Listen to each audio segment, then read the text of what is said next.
You've been performing for so long, you forgot who you were before the applause. You don't need a new identity. You need to come home to the one you abandoned. It's time to change the narrative. It's time to recognize who you are. You are not an imposter. You are not a mistake.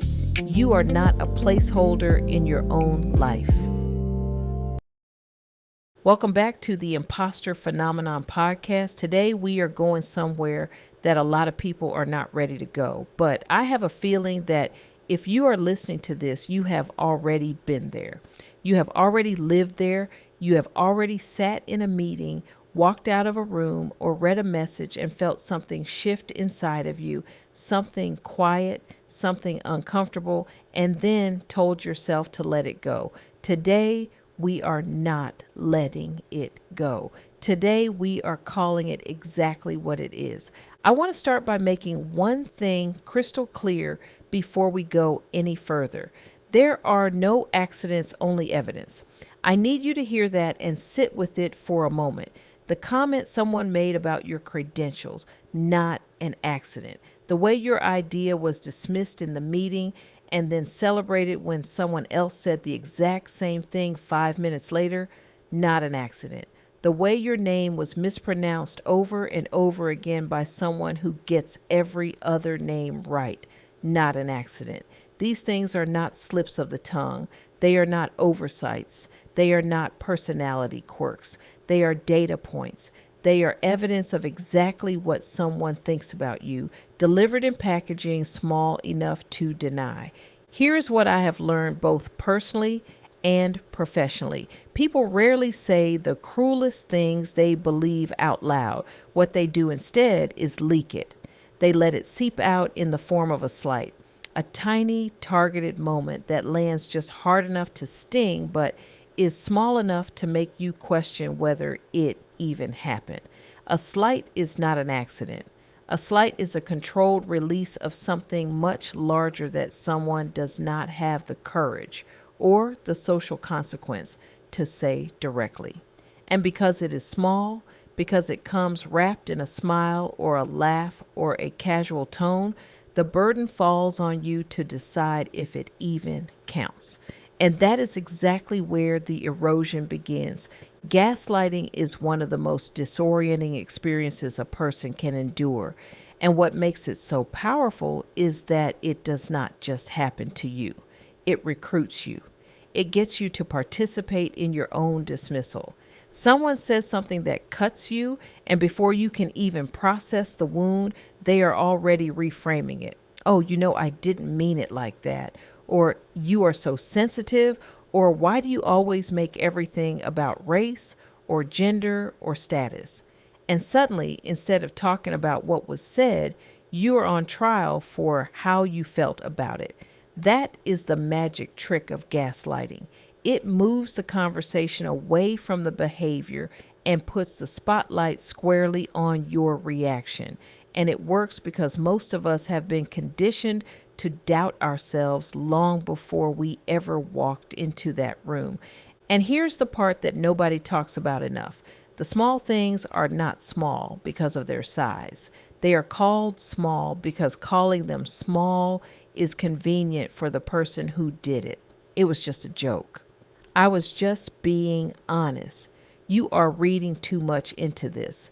Every one of those phrases is a strategy to minimize what happened, to protect the person who caused the harm, and to transfer the emotional labor of sorting it all out onto you. But here is what I need you to understand. Minimizing something does not make it smaller.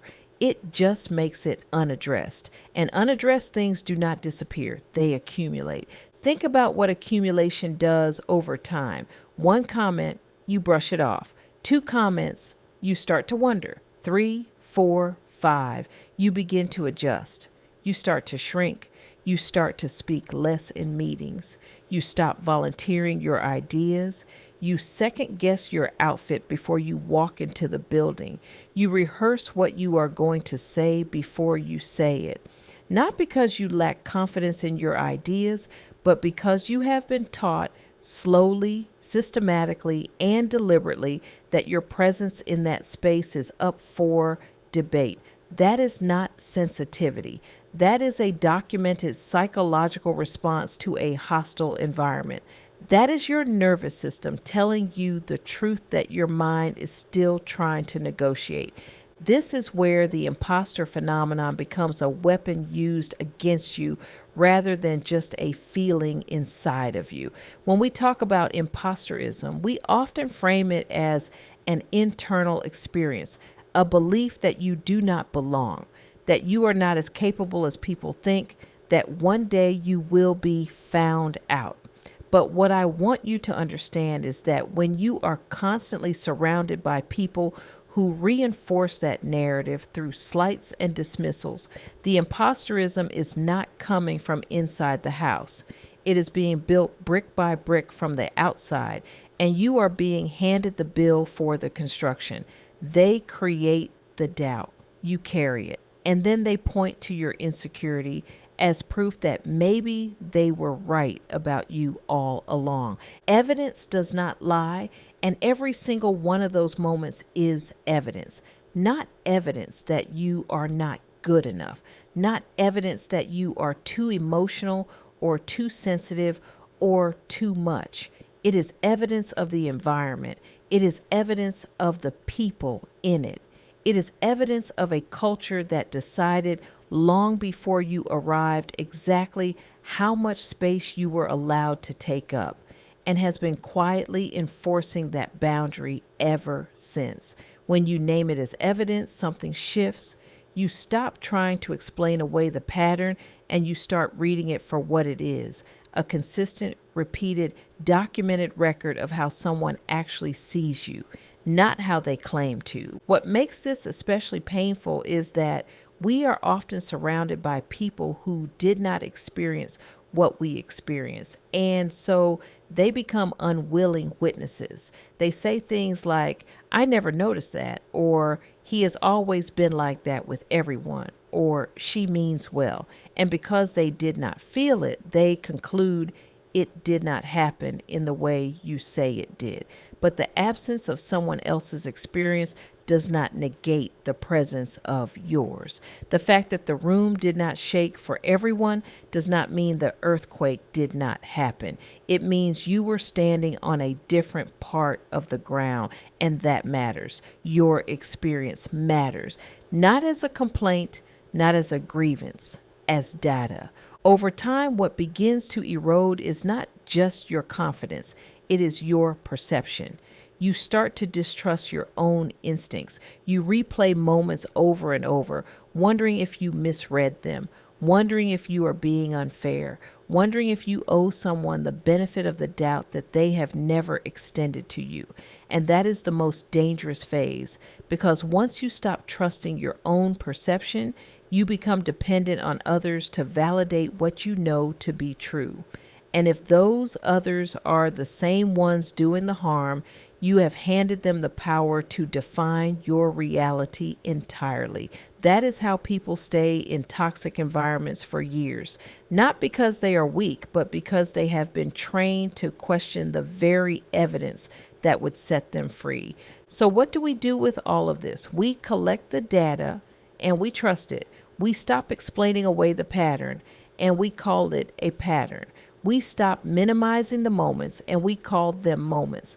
We give ourselves permission to say, that happened, it hurt, and it was not okay, without waiting for someone else to co-sign our pain. We start treating our own experience with the same rigor and respect we would give to any credible source of information, because you are a credible source. Your body's response is a credible source. Your memory is a credible source. You do not need a room full of people to agree with you in order for something to be real. You just need to stop outsourcing your certainty to people who have a vested interest in keeping you uncertain. I want to close today by saying this to you directly. If you have been sitting with something that someone told you was nothing, hear me when I say it was something. If you have been trying to shake off a pattern that someone told you was all in your head. Your head is smarter than they want you to believe. There are no accidents. Every slight, every dismissal, every moment of gaslighting is a window into exactly where you stand with that person, in that space, in that culture. And the most powerful thing you can do is not to argue about whether the window exists. It is to decide what you are going to do with the view. You are not an imposter. You are a highly intelligent person who has been handed someone else's narrative for far too long. Today, we take it back. So take a breath, settle in, and let's begin the work of separating who you are from who you've been performing to be. Because it's time to stop performing and start belonging. Welcome to the work. Welcome to the becoming. Welcome to Unmasking the Imposter. Thank you for listening to the Imposter Phenomenon podcast. If today's episode opens something in you, share it with someone who needs this conversation too. Make sure you're subscribed so you never miss an episode. And if you're ready to go deeper, get ready to join our community where we're doing the real work of reclaiming identity, rewriting narratives, and rebuilding belonging from the inside out. Remember, you are not an imposter. You are not a mistake. You are the author, and your story is far from finished.